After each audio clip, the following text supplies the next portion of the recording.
Assalamu alaikum. My name is Ahsan Arozullah. I am a member of the board of directors here at Darul Qasim, and I wanted to spend a few minutes maybe describing a little bit of the history of Darul Qasim, primarily through my own history. I've had the privilege of knowing Sheikh Amin for the last 30 years, and actually knowing Sheikh Amin before Darul Qasim was officially established. In our own lack of knowledge, we used to call him Hafiz Amin, not realizing how much of a sheikh he is. And I had the privilege of meeting him when I was just in undergrad. I was an undergrad student here in Chicago, away from home. And probably one of the biggest good fortunes, one of the biggest ni'mah of my life has been that I happened to meet some young Muslims here in Chicago who brought me to a class with this new young imam who had just showed up in Chicago from England.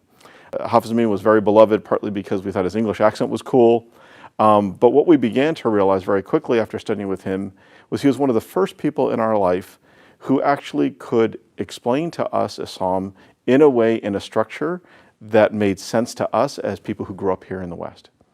Every idea, every question that we ever had in our minds about what kind of didn't make sense about being Muslim, Sheikh Amin had a way of, from our original sources, from Wahi, being able to craft answers to those questions that made complete sense.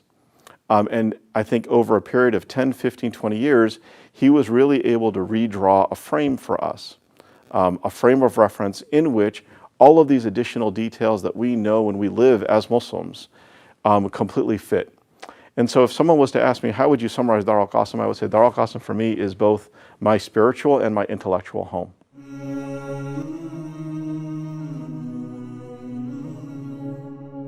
As I grew in my own career, going through medical school, going out into the world, developing my own career, Sheikh Amin and Darul Qasim was always the home that I came back to understand how I would act and perform as a Muslim in that field.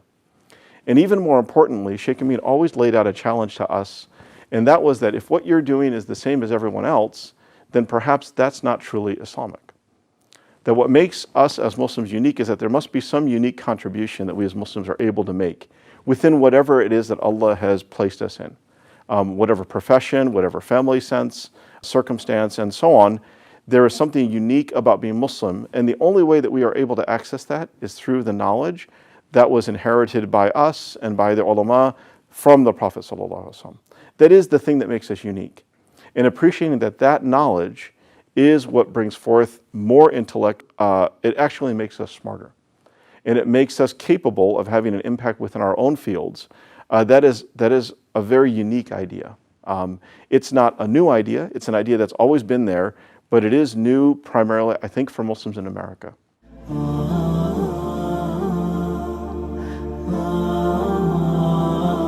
One of the reasons that many of us sacrifice and spend much of our time, our wealth, our energy in Darul Qasim is that we think that this is critically important for Muslims to be able to remain Muslim and also to make an impact on the mainstream discourse that occurs in America.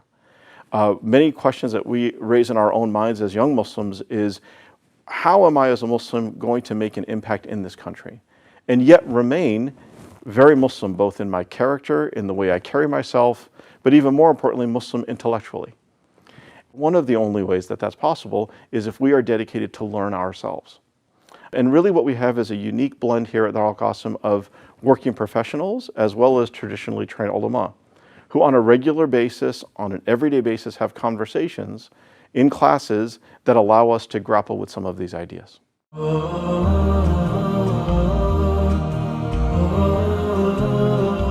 What we are asking from you is support for this cause in so many different ways, but primarily one of the things that we need is that we have students that are just starting out in their life that may not have the means to pay the tuition, to support themselves as they're going through school.